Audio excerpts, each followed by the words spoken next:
मेरी जिंदगी हैतू की कहानी एक निहायत नाजुक मोड़ पर पहुंच चुकी है, जहां जज्बात, अना, मोहब्बत और पछतावा सब एक साथ टुकरा रहे हैं। और उसी कशमकश में आयरा ये तय करती है कि अगर रिश्ता बचाना है तो पहल उसे खुद करनी होगी, क्योंकि वो दिल से चाहती है कि उसका और कामयार का बंधन टूटने के बजाय सनूर जाए। चुनांचा नाफिया और सहील के दरमियान गलत फहमियां दूर करवाने के बाद उसके दिल में एक नई उम्मीद जन्म लेती है कि जब बड़े भी अपनी जिद छोड़कर जिंदगी को नया मौका दे सकते हैं तो वो क्यों नहीं अपनी आना को एक तरफ रखकर अपने शोहर के पास जाए और एक बार फिर माफी मांग ले। वो खुद से वादा करती है कि अब वो शकवे नहीं करेगी, बल्कि अमल से दिखाएगी कि वो इस रिश्ते को निभाना जानती है। इसी इरादे के साथ अगली सुबह वो बहुत जल्दी उठती है, खामोशी से किचन में जाकर चाय तैयार करती है, क्योंकि उसे मालूम है कि कामयार दफ्तर जाने के लिए तैयार हो रहा होगा। उसके हाथों की लर्जिश उसके दिल की बेचैनी जाहिर कर रही होती है, मगर आंखों में उम्मीद की हल्की सी चमक भी मौजूद होती है कि शायद आज का दिन सब कुछ बदल दे। वो कप थामे उसके सामने जाती है, मगर कामयार बना उसकी तरफ देखे सर्द लहजे में कह देता है कि वो दफ्तर में चाय पी लेगा और तेजी से बाहर निकल जाता है। आयरा दरवाजे की तरफ देखती रह जाती है, जैसे उसकी उम्मीद भी उसी के साथ बाहर चली गई हो। कुछ देर बाद उसकी बेकरारी बढ़ती है और वो सोचती है कि कम इस कम फोन करके हाल अहवाल पूछ ले ताकि फासले कुछ कम हो सकें। उधर दफ्तर में कामयार अपने कमरे से बाहर होता है कि इसी दौरान फारिया उसके करीब आ जाती है, और जब मोबाइल पर आयरा का नाम जगमगाता देखती है तो फौरन कॉल उठा लेती है। दूसरी तरफ आयरा हैरत से पूछती है कि कामयार कहाँ है और वो खुद फोन क्यों नहीं उठा रहा। फारिया बना झुझक तंजिया अंदाज में जवाब देती है कि तुम्हें क्या लगता है वो वाकई दफ्तर में होगा? वो तो दोस्तों के साथ बैठा है, इतनी पी चुका है कि होश में नहीं, और उसका फोन मेरे पास है। ये जुमले आयरा के दिल में जैसे अंगारे भर देते हैं। वो कुछ कहे बगैर कॉल बंद कर देती है। थोड़ी देर बाद जब कामयार वापस आता है तो पूछता है कि किसकी कॉल थी। फारिया हंसते हुए कहती है, बस आयरा थी, मैंने कह दिया तुम वॉशरूम में हो। कामयार खौफा होता है कि उसने उसकी कॉल क्यों सुनी, मगर फारिया बात को दोस्ती का रंग देकर हल्का कर देती है। शाम को जब कामयार घर पहुंचता है तो आयरा का चेहरा उसके दिल का हाल बता रहा होता है। वो बात शुरू करने की कोशिश करता है, मगर आयरा का ज़ब्त टूट जाता है और वो कह देती है कि अगर फारिया ही तुम्हारी दुनिया है तो उसी के साथ जिंदगी गुजार लो, घर आने की जरूरत नहीं। वो तल्ख लहजे में ये भी कहती है कि अगर मेरा भी कोई मर्द दोस्त होता और मैं रातें बाहर गुजारती तो तुम बर्दाश्त कर लेते। ये सुनकर कामयार का गुरूर भड़क उठता है। वो चीखने लगता है और हाथ उठाने को होता है कि इसी लम्हे दादी कमरे में दाखिल हो जाती हैं। वो सख्ती से उसे रोकती हैं और कहती हैं कि औरत पर हाथ उठाना कमजोरी है। आयरा आंसुओं के साथ कहती है कि अब बस यही बाकी रह गया था।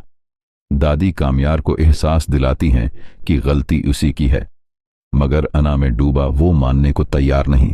बात इतनी बढ़ती है कि आयरा फैसला कर लेती है कि वो ये घर छोड़ देगी। इसी दौरान नाफिया आती हैं और बताती हैं कि उन्होंने खानदान को मदऊ किया है ताकि आयरा को सबसे मिलवा सकें। आयरा थके हुए लहजे में कहती है कि शायद अब उस सब का फायदा नहीं, मगर उनकी इज्जत के लिए एक दिन रखने पर आमादा हो जाती है। अगले दिन महफिल सजती है, मेहमान आते हैं, मगर उस खुशी के पर्दे के पीछे तलखी छिपी होती है। कामयार सबके सामने अजीब अंदाज में कहता है कि उसने शादी अपनी मर्जी से नहीं की, बल्कि मजबूर हुआ। वो ये भी जता देता है कि उनकी खुशी महज दिखावा है। आयरा की आंखें नम हो जाती हैं और घर वाले शर्मिंदगी से सिर झुका लेते हैं। ईन उसी वक्त दरवाजा खुलता है और इरफान साहब और बीनिश अंदर दाखिल होते हैं। इरफान साहब जो पहले बेटी से नाराज थे, अब अपने सख्त रवैये पर नादिम हैं। वो कामयार की गुफ्तगू सुन लेते हैं और आगे बढ़कर उसे जोरदार थप्पड़ मार देते हैं। फिर आयरा को अपने सीने से लगा लेते हैं और ऐलान करते हैं कि आज के बाद उसका उस घर से कोई ताल्लुक नहीं। वो कहते हैं कि मैं अपनी बेटी को बेसहारा नहीं छोड़ूंगा। आयरा बाप के गले लगकर रोती है और एतराफ़ करती है कि उसने ज़द में गलत फैसला किया। इरफान साहब उसे तसल्ली देते हैं कि औलाद से गलतियां हो जाती हैं, मगर वो उसे ऐसे शख्स के साथ नहीं रहने देंगे जो उसे सबके सामने रसवा करे। वो उसे साथ ले जाते हैं। कामयार को पहली बार एहसास होता। मेरी जिंदगी हैतू की कहानी का अगला हिस्सा वहां से शुरू होता है जहां आयरा एक आखिरी मौका देने के फैसले के बाद कामयार के साथ वापस इस घर में कदम रखती है जिसे वो चंद घंटे पहले हमेशा के लिए छोड़ने वाली थी। दरवाजे की चौखट पार करते वक्त उसके दिल में अजीब सी घबराहट और उम्मीद दोनों साथ साथ चल रही होती हैं। घर के अफराद के चेहरों पर सुकून और खुशी की झलक नुमायां है, मगर फजा में अब भी एक खामोश तनाव मौजूद है, जैसे दीवारें भी गुजरे हुए तूफान की गवाह हों। दादी आयरा को सीने से लगाकर कहती हैं कि उसके बगैर ये घर सुनसान हो गया था, और कामयार एक तरफ खड़ा सब कुछ देखते हुए खुद से अहद करता है कि वो इस बार वाकई बदल कर दिखाएगा। रात को जब सब अपने कमरों में चले जाते हैं तो आयरा और कामयार आमने सामने बैठते हैं। दोनों के दरमियान कुछ लम्हों की खामोशी होती है जो अल्फाज से ज्यादा भारी महसूस होती है। कामयार धीमी आवाज में कहता है कि वो अपने रवैये पर शर्मंदा है और उसे अंदाजा हो चुका है कि उसने अना और गलत सोहबत की वजह से अपनी मोहब्बत को खोने के करीब पहुंचा दिया था। आयरा उसकी बात सुनती है, मगर उसकी आंखों में अब अंधा एतमाद नहीं बल्कि महतात यकीन की झलक है। वो साफ कह देती है कि वादे अब अल्फाज से नहीं बल्कि अमल से साबित होंगे। अगले चंद दिनों में वाकई तब्दीली के आसार नजर आने लगते हैं। कामयार दफ्तर से सीधा घर आता है, फारिया के फोन कॉल से ग्रीज करता है और घर के माहौल को बेहतर बनाने की कोशिश करता है। मगर कहानी यहां सादा नहीं रहती, क्योंकि फारिया को जब मालूम होता है कि आयरा वापस आ चुकी है और कामयार ने उसे नजरअंदाज करना शुरू कर दिया है, तो उसके दिल में ज़द और हसद जन्म लेते हैं। वो सोचती है कि अगर उसने चाहा तो फिर से उन दोनों के दरमियान दौरी पैदा कर सकती है। इधर आयरा भी खुद को मजबूत बनाने की कोशिश करती है। वो अपने ख्वाबों को दोबारा जिंदा करना चाहती है। तालीम मुकम्मल करने का इरादा तर्क नहीं करती, बल्कि फैसला करती है कि वो घर संभालने के साथ साथ अपनी शनाख्त भी कायम रखेगी। एक शाम जब सब लोग खाने की मेज पर बैठे होते हैं तो कामयार सबके सामने ऐलान करता है कि वो आयरा की मजीद तालीम में उसका साथ देगा, और अगर वो बीरुवन मुल्क जाना चाहे तो वो उसके फैसले की हमायत करेगा। ये सुनकर सब हैरान रह जाते हैं, क्योंकि यही शख्स कुछ दिन पहले उसे रोकने की जद पर उड़ा हुआ था। दादी मुस्कुरा देती हैं और कहती हैं कि असल मर्द वही है जो अपनी गलती मानकर सिधर जाए। मगर इसी लम्हे दरवाजे की घंटी बजती है और फारिया बगैर इतला के घर आ पहुंचती है। उसकी मौजूदगी से माहौल एक बार फिर संजीदा हो जाता है। वो रस्मी अंदाज में सबको सलाम करती है, मगर उसकी निगाहें आयरा पर टुकी होती हैं।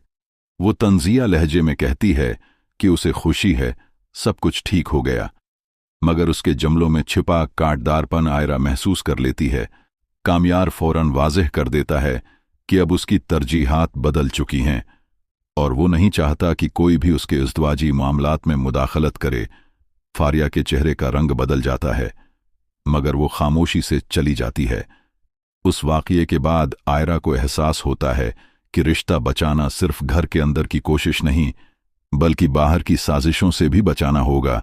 वो कामयार से कहती है कि एतमाद की बुनियाद सच्चाई है, और अगर आइंदा कभी उसने कोई बात छिपाई तो वो खुद को पीछे नहीं रोकेगी। कामयार संजीदगी से सिर हिला देता है। वक्त गुजरता है और आहिस्ता आहिस्ता घर का माहौल वाकई बदलने लगता है। जहां पहले चीख पुकार और बदगुमानी थी, वहां अब गुफ्तगू और समझौता है। आयरा अपने अंदर भी तब्दीली महसूस करती है, क्योंकि उसने सीख लिया है कि मोहब्बत में खुदी मिटाना नहीं बल्कि खुदी को कायम रखते हुए साथ चलना जरूरी है। एक रात वो बलकोनी में खड़ी माजी के तमाम मनाजर याद करती है। उसे वो लम्हा भी याद आता है जब एयरपोर्ट पर उसने पलटकर आखिरी मौका देने का फैसला किया था। अगर वो इस वक्त चली जाती तो शायद सब कुछ खत्म हो जाता, मगर अब वो देख रही है कि बाज़ औक़ात दूसरा मौके वाकई तकदीर बदल देता है। ताहम कहानी मुकम्मल सुकून पर ख़त्म नहीं होती, क्योंकि ज़िंदगी में आजमाइशें बार बार आती हैं। अगले मंजर में दफ्तर का एक नया प्रोजेक्ट सामने आता है, जिसमें कामयार को बीरुवन शहर तवील उर्से के लिए जाना होगा। ये सुनकर आयरा के दिल में पुरानी बेचैनी हलचल मचाती है, मगर वो इस बार खौफ को खुद पर हावी नहीं होने देती। वो मुस्कुराकर कहती है कि एतमाद ही असल इम्तिहान है और वो इस इम्तिहान में कामयाब होना चाहती है। कामयार उसके हाथ थाम कर यकीन दिलाता है कि वो अब कभी उसका सर झुकने नहीं देगा। यूं कहानी एक ऐसे मरहले में दाखिल होती है जहां माजी की गलतियां सबक बन